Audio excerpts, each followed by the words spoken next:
الرحمن الرحیم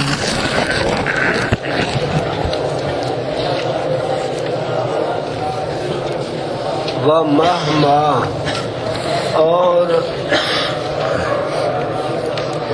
اسماء عدد جو ہے یہ اسم نو ہیں، یعنی مہما وغیرہ. ساتواں ان میں سے مہما ہے، بعض ان میں سے مہما ہے، ثابت ان میں سے مہما ہے. میں مراد لیتا ہوں مہما کو. وہ ہوا، اور وہ مہما ثابت ہے، وہ مہما ثابت ہے واسطے زمان کے.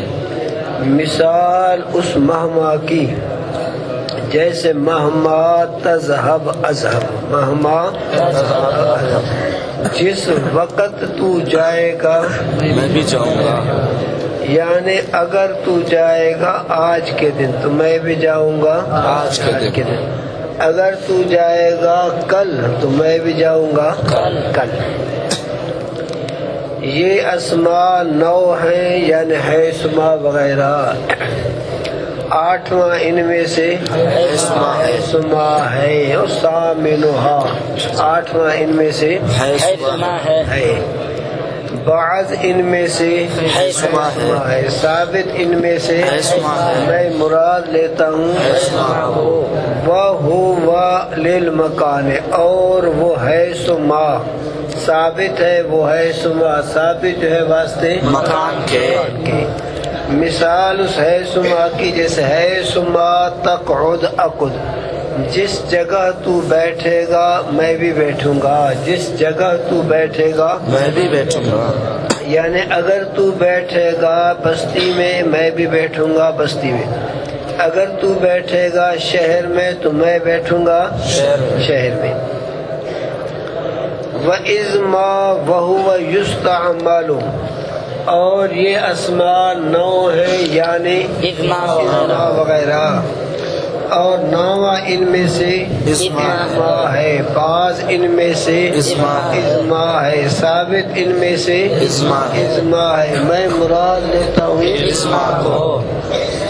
وَهُوَ يُسْتَعْمَلُ، اور وہ اسماء استعمال کیا جاتا ہے، استعمال جو کیا جاتا ہے غیر ذوی العقول میں.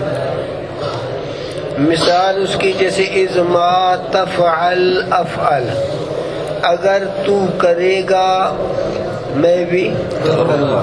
یعنی اگر تو کرے گا الخیاطۃ سلائی کا کام تو افعل الخیاطۃ میں بھی کروں گا سلائی کا کام. وَإِن تفعل الزراعۃ، اگر تو کرے گا کھیتی باڑی کا کام تو افعل الزراعۃ میں بھی کروں گا کھیتی باڑی کا کام.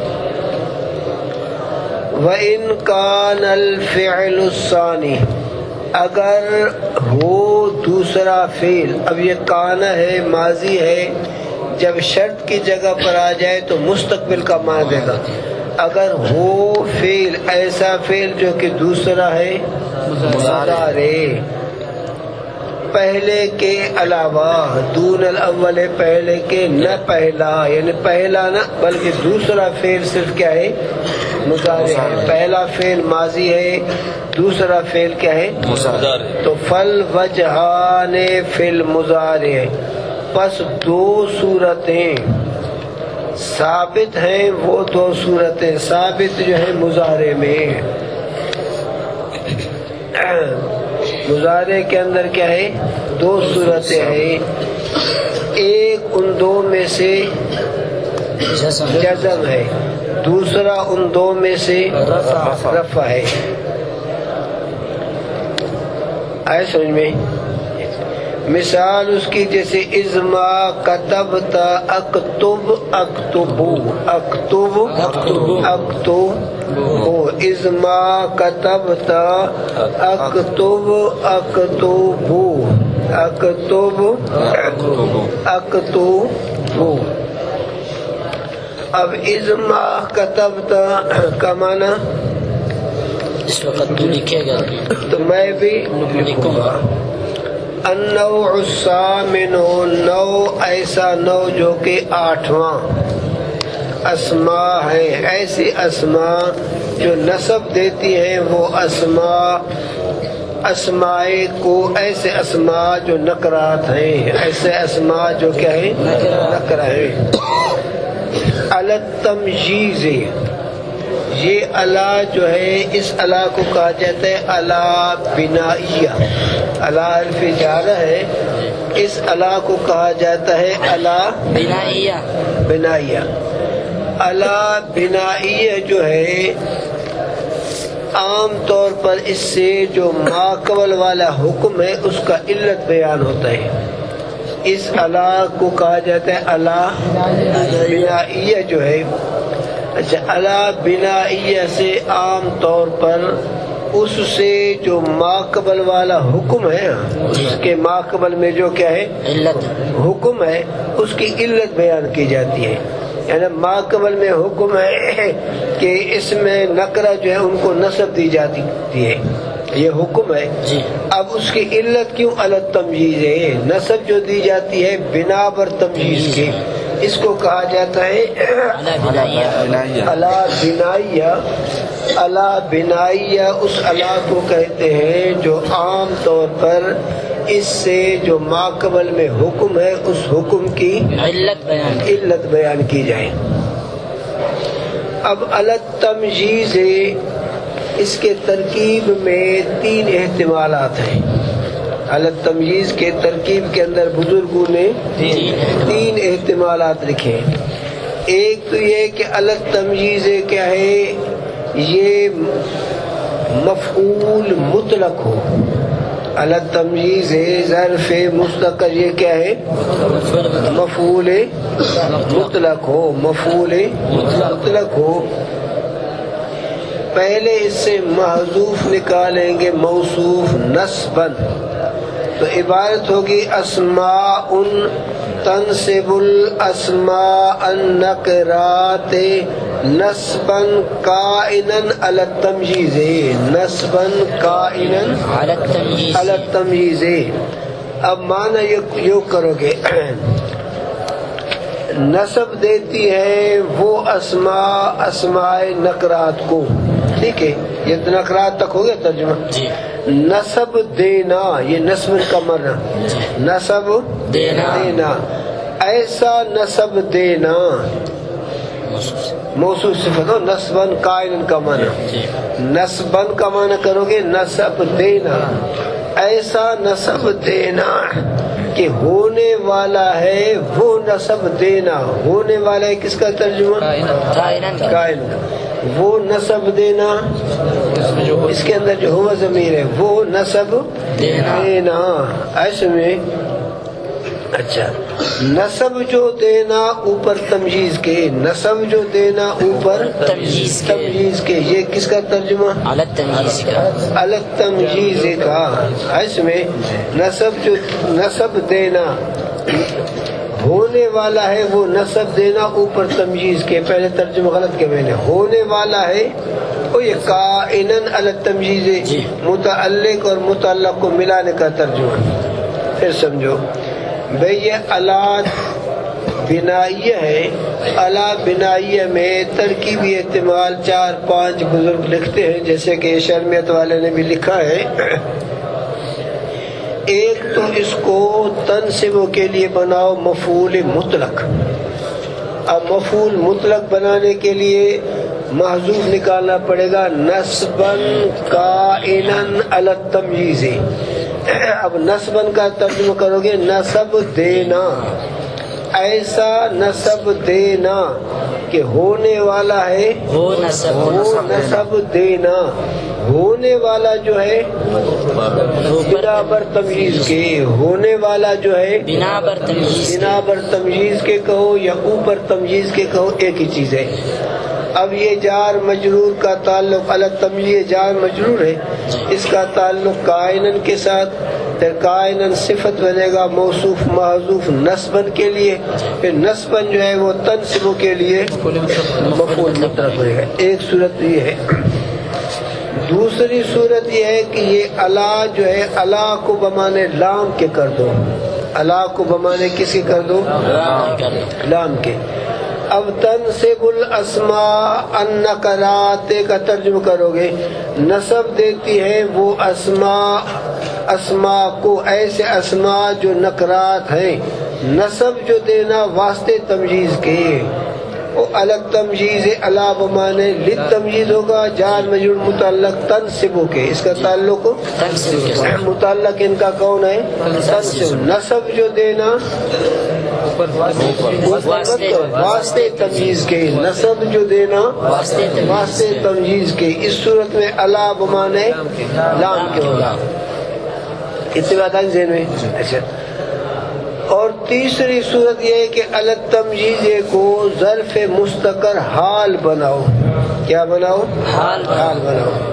اب ترجمہ یوں کرو گے، نصب دیتی ہے وہ اسم کو، ایسے اسم جو نکرات ہے، درا حالے کہ مستقر ہے وہ اسماء نکرات، درا حالے کہ مستقر ہے وہ اسماء نکرات، مستقر جو ہے اوپر تمجیز کے۔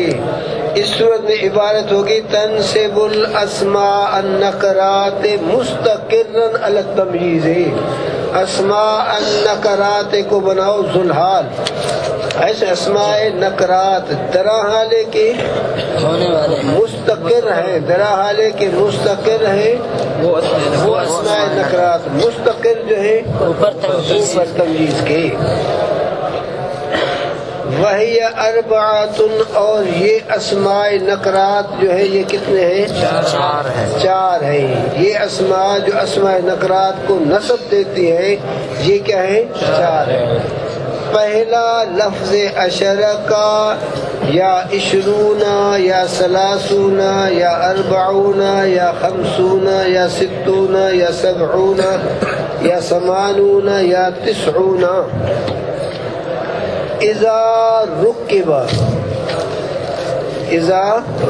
نصب دیتی ہے یہ اسم جب کہ ملایا جائے ساتھ احد اور اثنین اور ثلاث کے اور تسع کے۔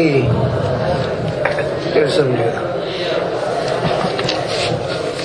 بھائی، اس میں عدد کے پاس میں عرض کیا تھا کہ جان تو ہے طالب علم کہ عرب حضرات گنتی کو اپنی اصطلاح میں اس میں عدد کہتے ہیں، پھر آگے اس کے 3 درجے عرض کیا تھا نامین میں، عدد اقل، عدد اوسط، عدد اعلیٰ۔ احد سے لے کر عشرہ تک اس کو کہا جاتا ہے آحاد، مفردات، عدد اقل۔ پھر عدد اقل کو عشرہ کے ساتھ ملاؤ، احد عشر سے لے کر 19 تک، ان کو کہا جاتا ہے مرکبات بلا عطف، مرکبات وہ درمیان میں حرف عطف نہیں ہے، احد عشرہ، اثنا عشرہ، ثلاثۃ عشرہ، اتباع 19 عشرہ کے بعد ان کو کہا جاتا ہے دہائیاں ہیں، ان کو کہا جاتا ہے عقود، ان کو کہا جاتا ہے عقود۔ پھر عدد اقل کو عقود کے ساتھ ملاؤ، احد و عشرون سے لے کر 99 تک، ان کو کہا جاتا ہے مرکبات بالعطف، کہ ان کے درمیان حرف عطف ہے۔ اب مرکبات بلا عطف اور مرکبات بالعطف، ان دونوں کو کہا جاتا ہے عدد اوسط۔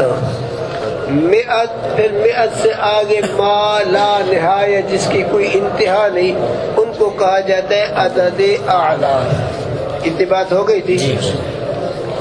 پھر عرض کیا تھا میں نے کہ یہاں 2 بحثیں ہیں، ایک ہے تمجیز کے استعمال کرنے کا اور دوسرا بحث ہے بولو تو صحیح، عدد کے استعمال کرنے کا۔ تمجیز کا بحث یہ ہے کہ تمیز جو ہے احد اور اثنان، یہ اپنے لیے تمجیز نہیں چاہتے ہیں، عدد اور معدود دونوں پر وہ صیغہ بولا جاتا ہے، اندی رجل، اندی رجلان۔ اب رجل کا معنی یہ ہے کہ ایک مرد، رجلان کا معنی ہے دو مرد، عدد اور معدود پر ان کا اطلاق ہوتا ہے. باقی ثلاثہ سے لے کر عشرہ تک اس کے تمیز ہمیشہ جمع مجرور ہوتا ہے. مجرور. اندی ثلاثۃ رجال جمع مجرور ہے. باقی عدد عقل کی تمیز جو ہے وہ مفرد منصوب. اندی احد عشر رجلا، اندی 99 رجلا. باقی عدد اعلیٰ جو ہے اس کا تمیز ہمیشہ مفرد مجرور ہوتا ہے. اندی 100 رجل، اندی 100 امرأۃ. ایسے میں مفرد مجرور ہوتا ہے. یہ ہے تمیز کا بحث. اب اس میں عدد کا بحث جو ہے، اس میں عدد کے استعمال کا طریقہ. عدد اوسط جو ہے عدد عقل، عدد عقل.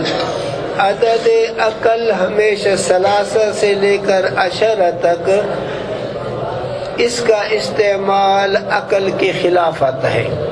یعنی تمجید اگر مذکر ہے تو اس میں عدد کے آخر میں تا ملایا جاتا ہے. اندی ثلاثۃ رجال، اندی اربعۃ رجال. تمجیز مذکر ہو تو اس میں عدد کو مؤنث لایا جاتا ہے. اگر تمجیز مؤنث ہو تو اس میں عدد کو بغیر تا کے مذکر کر کے لایا جاتا ہے. اندی ثلاث نسوۃ، اندی اربع نسوۃ. اور جمع مجرور نسوۃ. ایسے میں امرأت کی جمع ہے جو نسوت. اندی 5 نسوۃ. آگے جو ہے احد عشرہ، 12 11 12. اس میں عدد کے دونوں جز ہمیشہ عقل کے موافق آئیں گے. تمجیز مذکر دونوں جز مذکر، تمجیز مؤنث اندی احد عشر رجلا، اندی 12 رجلا. اور دونوں جز میں تا نہیں. اندی 11 امراتن، اندی 12 امراتن. دونوں جز مؤنث. باقی 13 سے لے کر 19 تک، 13 سے لے کر 19 تک اس میں عدد کا استعمال پہلا جز ہمیشہ عقل کے خلاف آتا ہے. عقل کے یعنی تمجید اگر مذکر تو پہلا جز مؤنث ہوگا، دوسرا جز عقل کے موافق ہے. تمیز مذکر دوسرا جز مذکر، تمیز مؤنث دوسرا جز مؤنث. باقی پہلا جز برعکس آئے گا. تمیز مذکر ہے پہلا جز مؤنث، تمیز مؤنث ہے تو پہلا جز مذکر. اندی 13 رجلا، اندی 19 رجلا. اندی 13 امراتن، اندی 14 امرات. پہلا جز عقل کے خلاف آ رہا ہے. اتنی بات آگے ذہن میں. بس فی الحال یہاں تک کہتا ہے کہ یہ 4 ہیں. وہی اربعۃ، یہ کیا ہے؟ 4 ہیں اسماء. پہلا لفظ 10 اور 20 یا 30 یا 40 یا 50 یا 60 یا 70 یا 80 کا ہے. نسب دیے جاتے ہیں یہ اسماء، نسب دیے جاتے ہیں، نسب دیتے ہیں، دیے جاتے غلط کا، نسب دیتی ہیں یہ اسماء جبکہ ملائے جائیں 7 احادہ اور 2 اور 3 یا 4 یا 5 یا 6 یا 7 یا 8 یا 9 کے ساتھ. تو پھر یہ اپنے تمیز کو نصب دیتے ہیں. اپنے تمیز کو کیا کرتے ہیں؟ نصب دیتے ہیں. وہ عدد اوسط ہے. عدد اوسط اپنے تمیز کو نصب دیتے ہیں. مفرد منصوب. لفظ و اشارہ، یہ لفظ و ترکیب میں کیا بنے گا؟ مضاف. اور اشارہ مضاف الیہ. عشرون یہ بھی مضاف ہے. ماتو ہے. ثلاثون، اربعون، خمسون، ستون، تسعون، یہ سب کیا ہیں؟ ماتو فلے ہو کر پھر مضاف الیہ بنتے ہیں. اب یہاں ایک نئی بات سمجھو بھئی. اعراب کی دو قسمیں ہیں. ایک ہے اعراب بسبب عامل کے، پھر چاہے لفظاً ہو، تقدیراً ہو، محلی ہو، یہ سب اس میں آ گئے بسبب عامل کے. دوسرا اعراب حکائی. دوسرا کیا ہے؟ اعراب حکائی ہے. دوسرا اعراب حکائی ہے. اعراب حکائی کہتے ہیں یعنی کلمہ کو کسی ترکیب یا جملے سے نقل کیا جائے. اعراب حکائی کہتے ہیں کسی کلمے کو کسی ترکیب سے یا کسی جملے سے نقل کیا جائے اور اس کلمے کو اسی ترکیب والے اعراب پر باقی رکھا جائے. اس کو کہا جاتا ہے اعراب حکائی. مثلا اب دیکھو لفظ و اشارہ. اب اشارہ کے لفظ کو پہلے والے ترکیب سے نقل کیا. اب جس طرح وہی تھا یہاں اس کو اسی حال پہ برقرار رکھا. لفظ و عشرون، حالانکہ لفظ و مضاف عشرون کے بجائے عشرین ہونا چاہیے تھا. اب عشرون کا یہ اعراب حکائی ہے. اس کو کہا جاتا ہے اعراب حکائی. اعراب حکائی کہتے ہیں کہ کسی لفظ کو، کسی کلمے کو کسی ترکیب سے جو نقل کریں، بس نقل کرنے سے پہلے اس کے اوپر جو اعراب ہے وہی اعراب اس پر باقی رکھا جائے. مثلا ایک آدمی کہتا ہے لفظ الحمد معرب. لفظ الحمد الحمد کا لفظ معرب ہے. اب لفظ و مضاف، الحمد و مضاف الیہ ہے. لیکن اب الحمد کو قرآن پاک کے جو ہے الحمد کے الفاظوں سے وہ نقل کر رہا ہے کہ بھئی قرآن پاک کے اندر جو الحمدللہ رب العالمین ہے یہ الحمد کا لفظ معرب ہے. اب لفظ الحمد حالانکہ مضاف الیہ بن رہا ہے تو اس کو کہا جاتا ہے اعراب حکائی. اب یہاں یہ عشرون، ثلاثون، تسعون یہ سب کیا ہے؟ اعراب حکائی ہے. اذا اسم ظرف مفعول فی منصوب بالفتح منصوب محلا برائے فعل محذوف کے تنصب مفہوم میں شود از ما قبل. یہاں یہ پڑھاؤ گے لفظ بھئی یہ کیا ہے؟ مفعول فی بن رہا ہے تنصبوں کے، لیکن تنصبوں کا تو کوئی ذکر ہے نہیں. کہتے ہیں برائے فعل محذوف تنصبوں کے مفہوم میں شود از ما قبل، کہ پہلے والے تنصبوں سے جو تنصبوں سمجھا جاتا ہے کہ نصب دیتی ہے یہ اسم تمییز کو. کب کہتے ہیں؟ جب یہ ملائے جائیں. جب یہ کیا ہے؟ ملائے جائیں سات احد اور اثنین کے یا ثلاثہ کے تہاں کے تسع. اس کا معنی عدد یہ عقود جو ہے عقود جب ان کے ساتھ عدد عقل ملے، یہ ہے مقصد. عقود کے ساتھ جب عدد عقل ملے جس کو مرکبات بالعطف کہتے ہو، کہتے ہیں کہ یہ کیا ہے؟ تمییز کو نصب دیتے ہیں.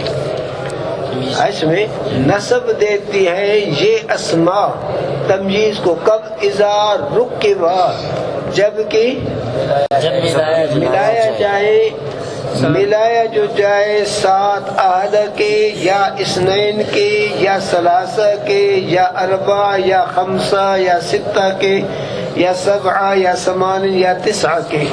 جب کیا ہے؟ ان عقود کے ساتھ، ان عقود کے ساتھ عدد عقل کو ملایا جائے، کہتا ہے یہ تنصب الاسماء النکرات، یہ کیا ہے اپنے اسم نکرہ کو نصب دیتے ہیں بنا پر تمیز ہونے کے. اندی احد عشر رجلن، اب یہ احد عشر نے رجلن کو اندی احدم و عشرون رجلن، یہ احدم و عشرون رجلن کو نصب دیا بنا پر تمیز کی. آئے سمجھ میں؟ شاباش.